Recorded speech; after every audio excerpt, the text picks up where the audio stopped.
Hello students, कैसे हैं सब लोग। आई होप सब ठीक होंगे। अब जैसा कि पिछली वीडियो में हमने देखा था कि रेजिस्टेंस क्या होता है और रेजिस्टेंस को हम किस किस तरीके से सर्किट में लगाते हैं, इसका कॉम्बिनेशन क्या है। तो हमने दो कॉम्बिनेशन पढ़े थे, एक था सीरीज और दूसरा था पैरेलल में, है ना। अब आते हैं हमारे किरचॉफ के नियम। ठीक, किरचॉफ के नियम क्या हैं?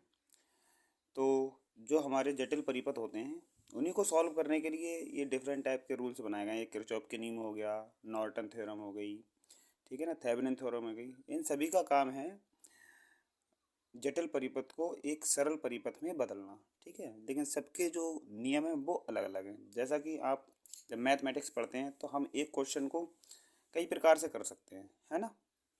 उसी तरीके से यहाँ पर भी ये जटिल परिपथ जो है, इनको जटिल परिपथों को सॉल्व करने के लिए बहुत नियम है, ठीक है ना, जो कि इस जटिल परिपथ को सरल बनाते हैं। तो उन्हीं में हमारे आते हैं किरचॉफ के नियम और थ्योरम्स, है ना। और इनके अलावा भी और भी थ्योरम्स हैं, ठीक। तो ये जो थ्योरम्स हैं ये कुछ ज़्यादा ही पॉपुलर हैं। ये जो नियम है जो ये ज़्यादा ही पॉपुलर हैं, इसलिए इनको सिलेबस में रखा गया है और इन्हीं को हम पढ़ते हैं, ठीक है। तो आइए आज हम सीखेंगे कि किरचॉफ के नियम क्या होते हैं और ये सर्किट में कैसे काम करते हैं, है ना। तो चलिए स्टार्ट करते हैं। जैसा कि किरचॉफ के नियम, विद्युत संबंधी जटिल परिपथों को हल करने के लिए किरचॉफ के नियमों का प्रयोग किया जाता है, ठीक, जिन्हें क्रमशः किरचॉफ के प्रथम नियम एवं द्वितीय नियम कहते हैं, ठीक है। एक प्रथम नियम होता है, दो नियम है किरचॉफ के, ठीक है। पहले नियम को किरचॉफ का प्रथम नियम है किरचॉफ का धारा नियम, ये ऐसे शॉर्ट में अगर बोले तो हम केसीएल कहते हैं, किरचॉफ करंट लॉ, ठीक। तो इसके अनुसार क्या होता है कि किरचॉफ करंट लॉ क्या कहता है कि किसी भी जंक्शन पर, किसी भी पॉइंट पर आने वाली धाराओं का और वहाँ से जाने वाली धाराओं का जो बीजगणितीय योग है वो क्या होता है, शून्य होता है। या इसको हम ऐसे कह सकते हैं कि किसी भी संधि बिंदु पर या किसी जंक्शन पॉइंट पर आने वाली धाराओं का योग बराबर होता है जाने वाली धाराओं के योग के, इस तरीके से, ठीक है। जैसे कि मैंने इसमें हम अपने अनुसार समझने का तरीका सबका अलग अलग है, ठीक है। तो आप अपने अनुसार देखिए कि हम कैसे याद कर सकते हैं, ठीक है। क्योंकि हम चीज़ों को जब जब समझेंगे तो हमें ज़्यादा फायदा होगा, क्योंकि चीज़ों को जो सब चीज़ समझी हुई होती है वो हमारे माइंड में लॉन्ग टाइम तक स्टोर रहती है। और जब हम चीज़ों को रटने की कोशिश करते हैं तो याद रहा, नहीं तो याद नहीं रहता है ना। तब तब बच्चा क्या होता है, एग्जाम में बैठा होता है बच्चा, जब रट के जाता है तो उसे याद कुछ नहीं रहता है ना। याद आ गया तो ठीक है, वरना तो फिर सब राम भरोसे है। तो इसलिए चीज़ों को समझने की कोशिश ज़्यादा करें, ठीक है ना, रटने की कोशिश कम करें। तो जैसा कि मैंने इसमें लिख दिया है कि किसी भी विद्युत परिपथ के किसी नोड या जंक्शन, जैसे ये है ना, ये नोड या जंक्शन पर मिलने वाली समस्त धाराओं का बीजगणितीय योग शून्य होता है। इस नियम को किरचॉफ का प्रथम नियम या धारा का नियम कहते हैं। ये मैंने सर्किट बना दिया है, ठीक है ना। और यहाँ से आप थ्योरी को नोट कर सकते हैं, वीडियो को पॉज करें और थ्योरी को लिख सकते हैं, ठीक। अब जो हमारा चित्र है इसके अनुसार देखो, जो जंक्शन की तरफ आती हैं धाराएं उनको हम पॉजिटिव लेते हैं और जो जंक्शन से जाती हैं उनको हम क्या करते हैं, नेगेटिव लेते हैं, ठीक है। ये ज़रूरी नहीं है कि आने वाली धाराएं और जाने वाली धाराएं बराबर मात्रा में हों, है ना।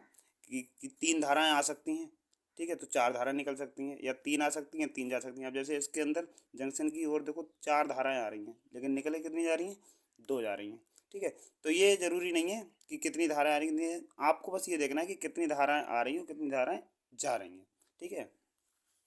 चित्र के अनुसार जंक्शन की तरफ आने वाली धाराओं कौन सी हैं, I1 I2 I4 I6 को हम धनात्मक लेंगे और जो I5 और I3 है उसको हम क्या लेंगे, ऋणात्मक लेंगे, ठीक है। तो जैसा कि यहाँ पर देखो है कि बिंदु की तरफ आने वाली समस्त धाराओं का बीजगणितीय योग कैसा होता है, शून्य होता है। अब क्या करेंगे, जो पॉजिटिव है उनको उधर ले लेंगे और जो माइनस में उनको इक्वल कर देंगे। तो अगर इस इक्वेशन को हम देखें तो इस इक्वेशन के अनुसार हम ये भी तो कह सकते हैं कि समीकरण से स्पष्ट है कि किसी भी संधि बिंदु पर आने वाली समस्त धाराओं का बीजगणितीय योग या धाराओं का योग जंक्शन से दूर जाने वाली धाराओं के योग के बराबर होता है ना। तो जैसा आपको सरल लगे, ये सरल लगे या ये सरल लगे, तो आप अपने अकॉर्डिंग चीज़ों को देखें, ठीक है, और एग्जाम में उसको लिख के आएँ, ठीक। दोनों का मतलब एक ही है, चाहे ये लिख दीजिए चाहे आप ये लिख दीजिए, दोनों एक ही है, ठीक है। डायग्राम यही बनेगा, ठीक है, बाकी आप अपने अकॉर्डिंग बना सकते हैं, कोई दिक्कत नहीं है, ठीक। तो ये तो रहा हमारा किरचॉफ का पहला नियम, जिसे हम कहते हैं किरचॉफ धारा संबंधी नियम या किरचॉफ करंट लॉ इंग्लिश में, ठीक है ना। ऐसी ये है किरचॉफ का द्वितीय नियम। ठीक, इसे किरचॉफ का वोल्टता संबंधी नियम भी कहते हैं। इसमें क्या होता है, इसमें जो हमारा इसमें लूप बना होता है, ठीक है, एक सर्किट पूरा होता है लूप बना हुआ। तो उसमें क्या होता है, बहने वाली धारा उसके संगत लगा प्रतिरोधों का गुणनफल और उसमें लगे विद्युत वाहक बल जो लगे होते हैं हमारे सोर्स, उनका बीजगणितीय योग टोटल मिला के क्या होगा, शून्य होगा। ठीक, जैसा कि मैंने इसमें लिख दिया है, किसी भी बंद विद्युत परिपथ में बहने वाली धाराओं एवं उसके संगत प्रतिरोधों के गुणनफल उस परिपथ में लगाए गए विद्युत वाहक बल का बीजगणितीय योग शून्य होता है। देखो इसमें एक परिपथ दिया है, इसके इसमें करंट कौन सी बह रही है, आई, तो इन दोनों का गुणनफल, ठीक है, और ये हमारा इंटर आंतरिक प्रतिरोध लगा हुआ है, इसमें भी करंट यही होगी आई। तो इसका गुणनफल, इसका गुणनफल, इसका क्या होगा आई आर, इसका होगा आई स्मॉल आर, और इसके संगत ये जो विद्युत वाहक बल लगे इनका सबका बीजगणितीय योग कैसा होगा, शून्य होगा, जैसा कि यहाँ पर लिखा हुआ है। ठीक है, तो summation E equal to zero, तो क्या होगा आई आर प्लस आई और स्मॉल आर और माइनस का, यहाँ से इधर माइनस है तो माइनस आ जाएगा ई, है ना, तो इन सब का बीजगणित तो कैसा है, जीरो है। अब क्या करेंगे, ई इधर माइनस का इधर ले लेंगे प्लस का, तो इसे हम कहते हैं किरचॉफ का वोल्टता संबंधी नियम है, किरचॉफ का द्वितीय नियम। ठीक है ना, तो ये तो हमारे दोनों नियम हो गए। अब इन नियमों को हम सर्किट में कैसे लागू करेंगे, मतलब परिपथ में कैसे लागू करेंगे, जटिल परिपथ जो हमारा दिया हुआ है उसको हम कैसे सॉल्व करेंगे तो है ना, तो आइए मैंने एक उदाहरण लिया है। ठीक है, उस उदाहरण से हम क्या करेंगे, इस सर्किट को सॉल्व करके देखेंगे कि जो लूप है उनको हम कैसे सॉल्व करते हैं। ठीक, आइए, तो दिए गए चित्र में प्रत्येक मैश या लूप का किरचॉफ वोल्टता, इसमें कौन सा दूसरा नियम लगा है, किरचॉफ वोल्टता संबंधी नियम का समीकरण लिखो। तो इसमें से हम समीकरण कैसे निकालेंगे, बहुत सिंपल है।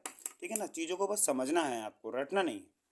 तो हमारे पास देखो ये एक सर्किट दिया हुआ है, इसमें हमारे दो लूप हैं ए बी ई एफ ए, ये एक पूरा लूप हो गया। ठीक, और एक दूसरा है B C D E B, ठीक है, ये दूसरा लूप हो गया। तो इसमें जो पहला लूप है उसमें हमारी जो करंट फ्लो होगी वो होगी हमारी आई वन, और दूसरा जो है लूप उसमें जो करंट फ्लो होगी वो होगी हमारी आई टू। अब जो पहला है, एक बात हमेशा ध्यान रखना, जिस लूप को हम सॉल्व करेंगे उस लूप की करंट को हम ज़्यादा मानेंगे। तो अगर हम इसको सॉल्व कर रहे हैं तो आई वन हम ज़्यादा मानेंगे इस सर्किट में, और जब हम इसको सॉल्व करेंगे दूसरे लूप को तो हम इसमें आई टू को ज़्यादा मानेंगे। तो यहाँ से जब हम आई वन है तो यहाँ से जब आएगी करंट तो इस वाले जो 5 ओम का प्रतिरोध है, सॉरी आर फाइव जो है, ये दोनों के लिए से कॉमन है, इसमें भी आएगा ये इसमें भी आएगा। तो यहाँ से जब फ्लो होगा तो क्या होगा, I one minus I two, क्योंकि इसको हम ज़्यादा मानेंगे, तो यहाँ से I one minus I two flow होगी। तो ठीक है, इसके बाद जब हम इसको सॉल्व करेंगे तो यहाँ से शुरू करेंगे बी से, इस तरीके से। ठीक है, तो जब इधर से जाएगा तो इसमें आई टू ज़्यादा होगी, वो ऐसे जाएगी, ये एक दूसरे के विपरीत होंगी। ठीक है, लेकिन उससे कोई दिक्कत नहीं है, हम जिसको पहले सॉल्व कर रहे हैं सिर्फ उसको ध्यान देना है, दूसरे को भूल जाना है। जब हम इसको सॉल्व करेंगे तो इसे भूल जाना है। ठीक, तो क्या करेंगे, अब यहाँ से जब जाएगी तो क्या होगा, आई टू माइनस का आई वन, इस तरीके से। तो कहने का मतलब ये कि जिस लूप को हम सॉल्व करेंगे उस लूप की धारा को हम दूसरे वाले लूप से ज़्यादा मानेंगे, और जब अब इसको सॉल्व करेंगे तो इसकी ज़्यादा मानेंगे। ठीक है, तो आइए देखो लूप को कैसे सॉल्व करते हैं। तो लूप नंबर 1 है A B E F A B E F A. तो यहाँ से स्टार्ट करते हैं, इसमें हमारी करंट कौन सी बह रही है, आई वन। तो क्या होगा, आई वन आर वन।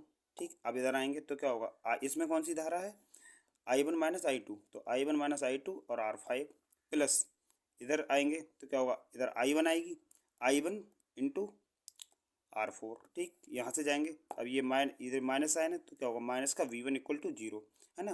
तो किरचॉफ का वोल्टता नियम यही कहता है कि किसी लूप में बहने वाली धारा उसके संगत लगा प्रतिरोधों का गुणनफल और उसमें लगे विद्युत वाहक बल का बीजगणितीय योग कैसा होता है, शून्य होता है। तो यही है। अब क्या करेंगे, इसको हम समीकरण को सॉल्व कर लेंगे।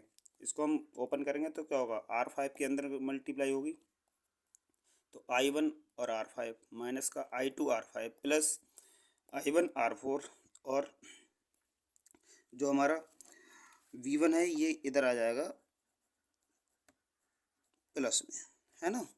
ठीक, इसके बाद देखो आई वन और आई वन इन सब में क्या है, ये कॉमन है, इसको हम बाहर ले लेंगे। तो यहाँ से क्या बचेगा, आर वन आर फाइव और यहाँ से आर फोर और माइनस का आई टू आई फाइव और इक्वल टू बी वन, ये हमारी आ जाएगी इक्वेशन नंबर 1। तो हमने पहला लूप सॉल्व कर दिया। अब इसी तरीके से हम क्या करेंगे, दूसरे लूप को भी सॉल्व करेंगे। ये हमारा दूसरा लूप है, ठीक है ना। अब इस लूप में क्या होगा, अब हम उस लूप को सॉल्व करेंगे तो हमने क्या कहा था, जिस लूप को हम सोल्व करेंगे उसकी करंट को ज़्यादा मानेंगे, तो हम इसमें क्या करेंगे, I2 को ज़्यादा मानेंगे और I1 को कम मानेंगे, है ना। तो अब इसको जब हम सॉल्व करेंगे तो इसमें क्या आएगा, इधर वाले लूप को I2 और R2, यहाँ पर देखो, यहाँ से जब सॉल्व करेंगे तो I2 R2, इधर जब इधर आएंगे तो क्या होगा, प्लस का B2, इधर जब इधर आएंगे तो क्या होगा, I2 R3, और जब इधर जाएंगे तो क्या होगा, I2 माइनस I1 और इंटू R5। ठीक है, यही तो आएगा। देखो जैसा कि यहाँ दिखाया गया है ना, क्या है, I2 B2 प्लस का I2 R3 और I2 माइनस I1 और R5। ठीक है, अब इसको हम सॉल्व कर लेंगे, तो I2 और R2 प्लस का B2, इसको ऐसे ही यहाँ से अब अंदर गुणा करेंगे R5 की, तो क्या होगा, I2 R5 माइनस का I1 R5 इक्वल टू 0। अब इसको जब हम सॉल्व करेंगे तो देखो I2 कॉमन होगा इसमें। ठीक है, तो I2 इन तीनों में कॉमन है, बाहर ले लेंगे तो क्या, यहाँ से R2 R3 और R5 बचेगा। ठीक है, और माइनस का I1 I5 यहीं रह देंगे, और इक्वल टू क्या हो जाएगा, ये B2 इधर प्लस का, इधर क्या आएगा, माइनस का आ जाएगा। तो ये क्वेश्चन नंबर हो गई। तो इस तरीके से हम क्या करेंगे, किरचॉफ के नियमों का उपयोग करके लूप को सॉल्व करते हैं, लूप को हल करते हैं। मतलब जो जटिल परिपथ होता है उसको हम सरल परिपथ में कन्वर्ट करते हैं, है ना। जैसे लिख भी दिया, इस प्रकार हम KVL की सहायता से जटिल परिपथों को हल कर सकते हैं। ठीक है ना।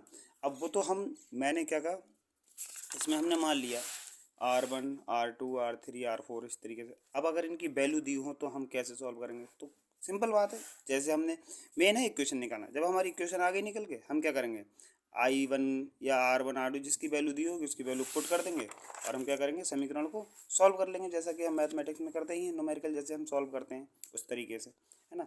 तो मैंने इसमें एक सवाल लिया है, उस सवाल में मैंने कुछ वैल्यू दे दी है, जैसे 4 वोल्ट का सोर्स लगाया है, इसमें 10 ओम का प्रतिरोध है, इधर 100 ओम का है, इधर 25 ओम का है, इधर 2 वोल्ट लगाया है। तो इसमें भी देखो 2 लूप बनना है। ठीक, चित्र में प्रदर्शित 10 ओम के प्रतिरोध में धारा का मान ज्ञात कीजिए। तो ये जो 10 ओम का प्रतिरोध है इसमें हमें धारा का मान ज्ञात करना है। तो धारा का मान ज्ञात करना है कौन सी डायरेक्शन में, ए से बी की साइड में। तो ए से बी की साइड में जब आएंगे तो ये पहला लूप बना, ये दूसरा लूप बना। ठीक है ना। इसमें हमारी जो करंट होगी वो क्या होगी, I1 होगी, और इसमें जो करंट होगी वो क्या होगी, I2 होगी। ठीक है ना। तो इस वाले जो वाली ये वाली ब्रांच है इसमें कौन सी करंट फ्लो हो रही है, I1 माइनस I2। तो कहने का मतलब है हमें I1 की भी वैल्यू चाहिए और I2 की वैल्यू चाहिए। फिर I1 में से I2 को हम घटा देंगे तो इसमें यही वाली करंट फ्लो हो रही है, तो वही जो करंट आएगी निकल के वही क्या होगी, 10 ओम के अंदर करंट फ्लो हो रही होगी। वही हमसे इस क्वेश्चन में पूछा है। तो हम क्या करेंगे, इसमें KVL लगा देंगे। तो पहला लूप ये बना और दूसरा लूप ये बना, तो क्या लिखा, लूप नंबर 1 में मैंने लिख दिया है। तो यहाँ से स्टार्ट करेंगे तो 4 प्लस का है आ जाएगा, इधर आएंगे तो I1 माइनस I2, ठीक आ गया, 10 ओम है लगा हुआ है इसके संगत प्रतिरोध, इंटू 10 हो जाएगा, प्लस अब इधर आएंगे तो क्या होगा, इसमें I1 करंट हो रही है और 100 ओम का प्रतिरोध है, तो I1 इंटू 100 इक्वल टू क्या होगा, 0। ये पूरा हो गया।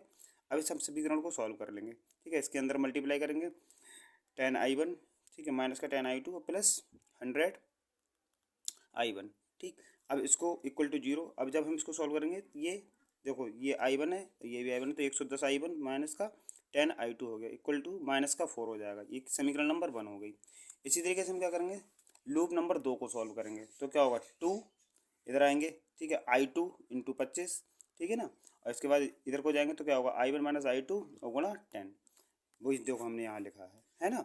ठीक, तो 2 plus 25I2 plus I2 minus I1 into 10 equal to 0। ठीक है, तो इसको जैसे इसको सॉल्व किया उसी तरीके से हम इसको सॉल्व करेंगे और ये हमारी बन जाएगी समीकरण नंबर 2। अब हमें I1 और I2 की वैल्यू चाहिए, तो यहाँ से हम क्या करेंगे, I1 की वैल्यू को निकाल लेंगे। I1 की वैल्यू यहाँ से निकाल के क्या करेंगे, समीकरण नंबर 1 में रख देंगे I1 की जगह, है ना। ये लिख दिया है जैसे कि मैंने I1 का मान समीकरण नंबर 1 में रखने पर।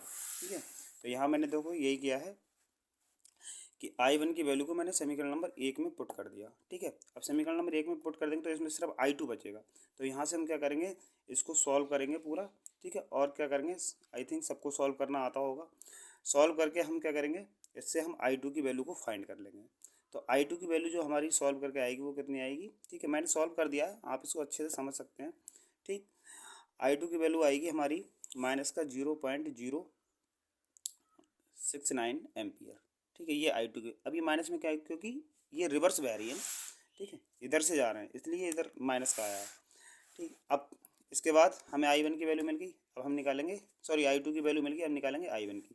तो ये I2 की जो वैल्यू निकाली है यहाँ से वो हम कहाँ रख देंगे, यहाँ जो हमने I1 की वैल्यू निकाली थी यहाँ पर रख देंगे इसमें I2 की जगह पे, ठीक। तब हमारे I1 की वैल्यू आ जाएगी। तो यहाँ से देखो हम क्या करेंगे, I2 की वैल्यू को यहाँ से उठा के हम क्या करेंगे, I1 वाले इस समीकरण में रख देंगे, ठीक है। इतनी तो आई है, माइनस का 0.069 प्लस का 2/10। अब हम इसको क्या करेंगे, अंदर मल्टीप्लाई करेंगे और इसको सॉल्व करेंगे तो हमारा आएगा माइनस का 0.042 एम्पियर, ठीक। अब हमारे पास I1 भी आ गई, I2 भी आ गई, ठीक है। तो हमें 10 ओम के प्रतिरोध में क्या निकालना है, करंट निकालनी है। तो इसमें करंट कौन सी फिल हो रही है, ए से बी की डायरेक्शन में। तो क्या होगा, I1 माइनस I2। तो जो I1 का मान आया और I2 का मान आया उससे हम क्या करेंगे, I1 में से I2 को माइनस कर देंगे, ठीक। वही हमारी क्या होगा, 10 ओम के प्रतिरोध में करंट होगी। तो 10 ओम के प्रतिरोध में धारा का मान I1 माइनस I2 होगा। अब I1 की वैल्यू ये है, ठीक है, I2 की वैल्यू ये है, ठीक। अब हम ब्रैकेट को ओपन करेंगे तो माइनस और माइनस क्या हो जाएगा, प्लस, ठीक। अब ये प्लस की वैल्यू हुई, ये माइनस की है, तो प्लस वैसे माइनस को घटा देंगे तो कितना आएगा हमारा 0.027 एम्पियर। तो जो 10 ओम का प्रतिरोध होगा उसमें जो हमारा धारा का मान होगा वो 0.027 एम्पियर होगा, ए से बी की डायरेक्शन में, है ना। आई होप आपको ये वीडियो समझ आएगी। ऐसे ही और वीडियो देखने के लिए हमारे चैनल को सपोर्ट करें, सब्सक्राइब करें, वीडियो को लाइक करें और अपने मित्रों में हो सके ज़्यादा से ज़्यादा शेयर करें। और ये नियम ऐसे हैं कि कुछ बच्चे जो होते हैं एक बार में जैसे नहीं समझ पाते हैं, और एक बार में समझ पाते हैं तो अच्छी बात है, और फिर इसकी प्रैक्टिस करना बहुत ज़रूरी है। जब तक हम प्रैक्टिस नहीं करेंगे तब तक क्या होगा, हमें चीज़ें सीख नहीं पाएंगे हम, है ना। तो प्रैक्टिस करते रहें और जब समझ में ना आए तो वीडियो को बार बार देखें, ठीक है ना। इसी के साथ मिलते हैं अगली वीडियो के साथ। Good bye.